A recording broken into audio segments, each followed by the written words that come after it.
হরে Krishna everyone, শান্তি শার্পেন্ট of কৃষ্ণের আরেকটি নতুন ব্লগে আপনাদের সকলকে স্বাগত জানাই।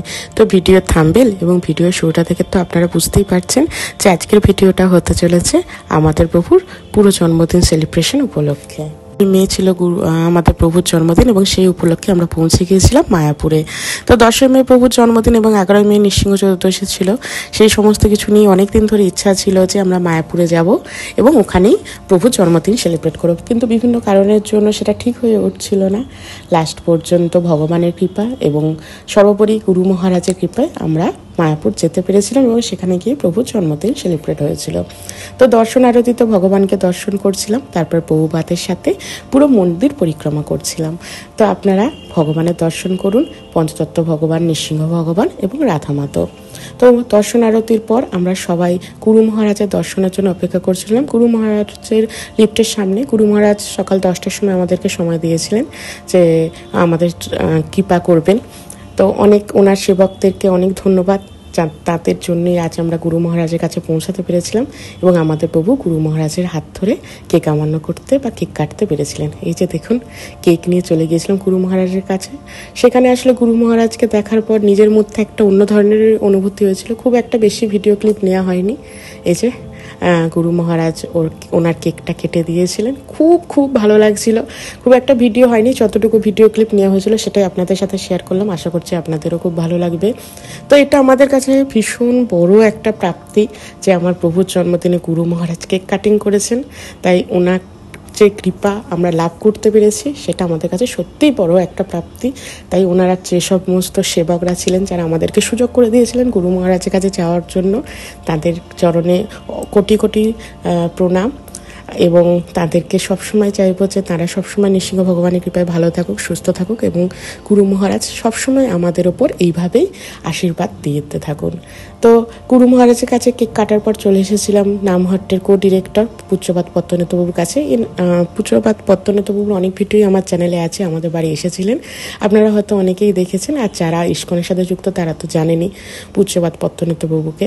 তো তিনি অনেক কৃপা দিয়েছিলেন আমাদেরকে, ওনার অনেক মূল্যবান সময় থেকে একটু সময় বার করে উনি প্রভুর জন্য কেক আমান্য করেছিলেন, কেক এবং নিজে হাতে শুদ্ধ বৈষ্ণব একটা নিজে হাতে আমার প্রভুকে কেক খাইয়ে দিয়েছিলেন। এটা প্রচণ্ড বড় প্রাপ্তি।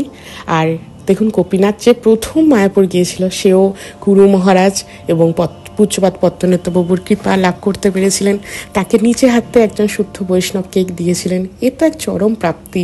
এইগুলোর জন্যই তো আমাদের ভক্তি জীবনে টিকে থাকা, তাই না? তো তারপর উনি আমাকেও কেক দিয়েছিলেন, যেটা আমার কাছে সব থেকে বড় প্রাপ্তি ছিল। তো এই ছোট ছোট জিনিসগুলি আমাদের জীবনে খুব গুরুত্বপূর্ণ হয়ে যায়। আর দীক্ষার পর থেকে সেরকমভাবে গুরু মহারাজের দর্শন পাওয়া হয়ে ওঠেনি। যখনই আমরা মায়াপুর গিয়েছিলাম গুরু মহারাজ ছিলেন না মায়াপুরে।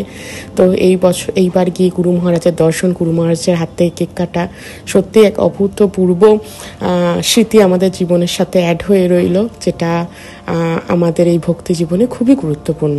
প্রভু সবাইকে কেক কেটে কেটে দিচ্ছিলেন এবং নিজেও কেক পেয়েছিলেন। এই যে দেখুন, একজন শুদ্ধ বৈষ্ণবের হাতের কেক, এতেই তো আমাদের ভক্তি বৃদ্ধি পাবে।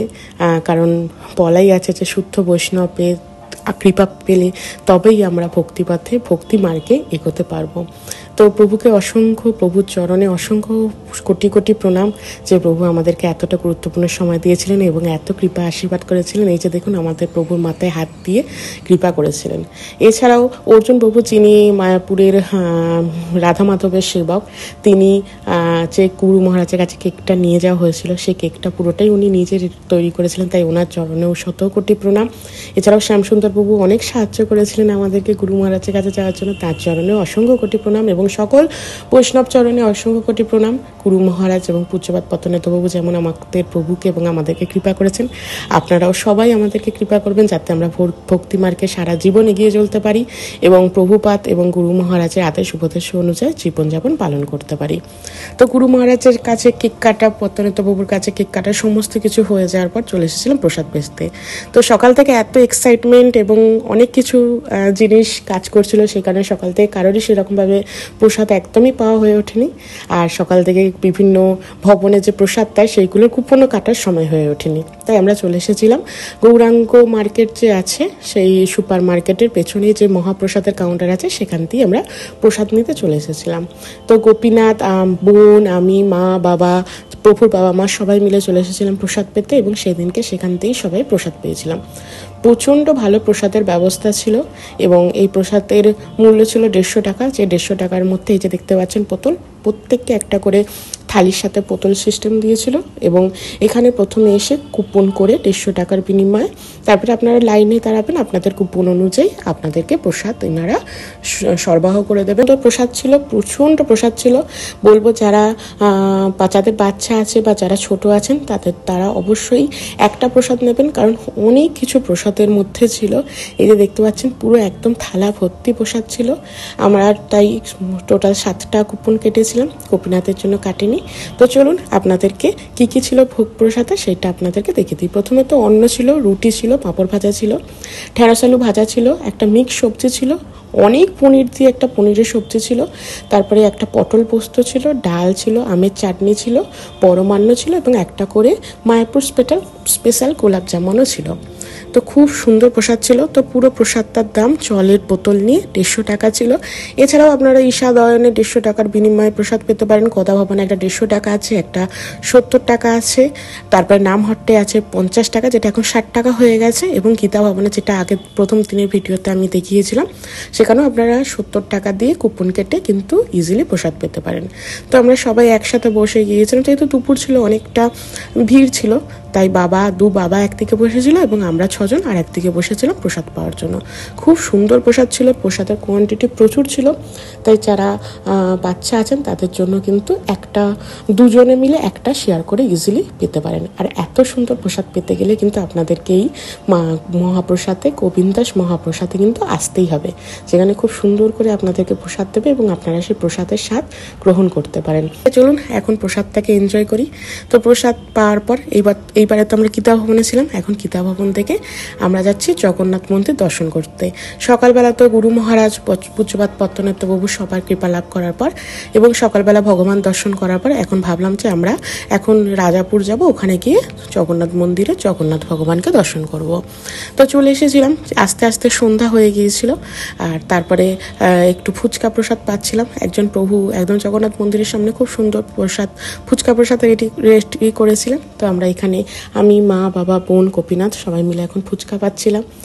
আশেপাশে তো সেরকমভাবে ফুচকা আমরা কোথাও খেয়ে উঠতে পারি না, তাই মায়াপুরে গিয়েই ভরসা ফুচকা খাওয়ার জন্য। আর ফুচকাটা তো ছোটোবেলা থেকে ছোট বড় সবারই খুব লোভনীয়, তাই একদম এই যে প্রভু দেখুন সব একদম সুন্দর করে ফুচকা প্রসাদ সবাইকে দিচ্ছিলেন। আমরাও সেখানে প্রথমে ফুচকা খেয়ে তারপরে যাব এখন জগন্নাথ মন্দিরে। তো প্রথমে আমি, মা, বাবা, বোন সবাই মিলে প্রসাদ পেয়ে গিয়েছিলাম, তারপরে যাব জগন্নাথ মন্দিরে। আর জগন্নাথ মন্দিরে 12ই মে একটা বিয়ে বাড়ি ছিল, সেই কারণে খুব সুন্দর করে একদম প্যান্ডেল করা হচ্ছিল। এই যে দেখুন খুব সুন্দর করে সাজানো হচ্ছিল। তারপর 12ই মে থেকে জগন্নাথ দেবের নৌকা যাত্রা বলতে পারেন সেটাও ছিল। প্রথম 7 দিন অক্ষয় তৃতীয়া থেকে মায়াপুরে রাধা মাধবের নৌকা যাত্রা হয়েছিল। তারপরে 12ই মে থেকে জগন্নাথ মন্দিরে, রাজাপুর জগন্নাথ মন্দিরে ছিল। তো চলুন প্রথমে ভগবান দর্শন করা যাক, তারপর আপনাদেরকে পুরো মন্দিরটা ঘুরিয়ে দেখাবো। এর আগেও আমি কিছু ভিডিওতে জগন্নাথ মন্দিরের ভিডিও করেছি, যারা দেখতে চাইবেন তারা আমি ডেসক্রিপশনে লিঙ্ক দিয়ে রাখবো, অবশ্যই আপনারা দেখতে পারেন। এই যে সন্ধ্যা আরতির ভোগ নিবেদনের পর এখন আরতি হবে, তো সেই কারণে একদম মন্দিরের পর্দা খুলে দিয়েছে। তো আপনারা সবাই ভগবান দর্শন করুন, জগন্নাথ দেবের কাছে কৃপা প্রার্থনা করুন। যেহেতু তখন চন্দন যাত্রার 21 দিন চলছিল, সেহেতু কি সুন্দর করে দেখুন জগন্নাথ বলরাম সুভদ্রা মহারানীর একদম কপালে সুন্দর করে চন্দন দিয়ে শৃঙ্গার করা ছিল, এবং নিচে যে ছোট ছোট বিগ্রহগুলো ছিল জগন্নাথ বলরাম সুভদ্রা মহারানী, সেখানে পুরোটা একদম চন্দন দিয়ে সুন্দর করে চন্দনযাত্রা করা ছিল। তো মন্দিরে গেছি, প্রভুপাদকে দেখাবো না, তাকে প্রণাম করবো না, তা কি হয়? তাই আপনারা সবাই প্রভুপাদ দর্শন করুন এবং প্রভুপাদকে প্রণাম করুন। দেখুন কি সুন্দর লাগছে না? একদম যেন মনে হচ্ছে অরিজিনাল প্রভুপাদ বসে আছেন।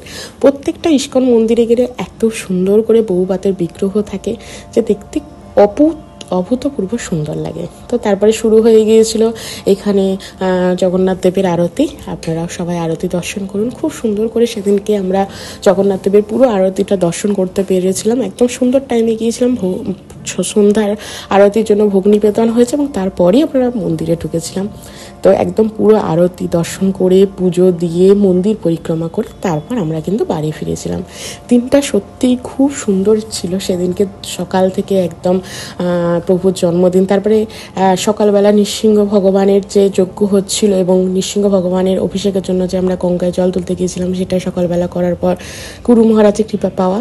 এর আগে নৃসিংহ যজ্ঞ এবং গঙ্গা জল তুলতে যাওয়ার যে ভিডিও আমার চ্যানেলে আগের ভিডিওটাতেই আছে, যারা এখনও দেখেন আমি ডেসক্রিপশনে লিঙ্ক দিয়ে রাখবো, আপনারা চেক করতে পারেন।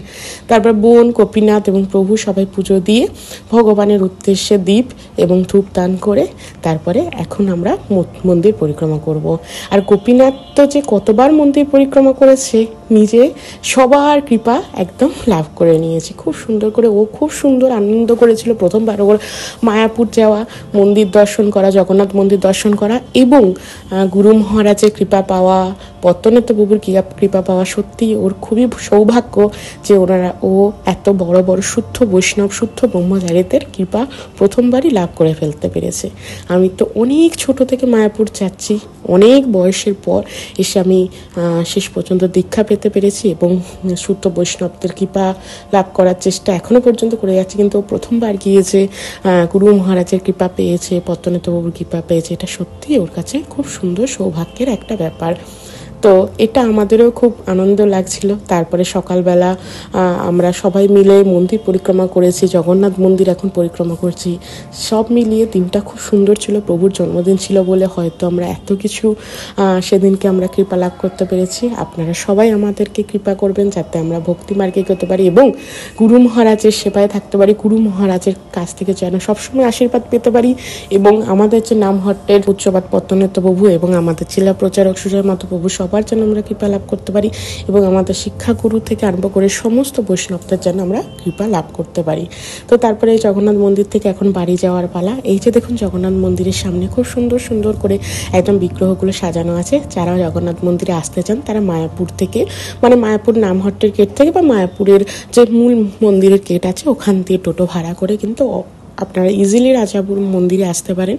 তো খুব সুন্দর লাগবে, খুব সুন্দর পরিবেশ এই জগন্নাথ মন্দিরে। যারা পরিক্রমা করেছেন তারা তো এখানে এসেইছেন, কিন্তু যারা এখনো পর্যন্ত আসেননি তারা অবশ্যই কিন্তু এই জগন্নাথ মন্দিরে আসতে পারেন।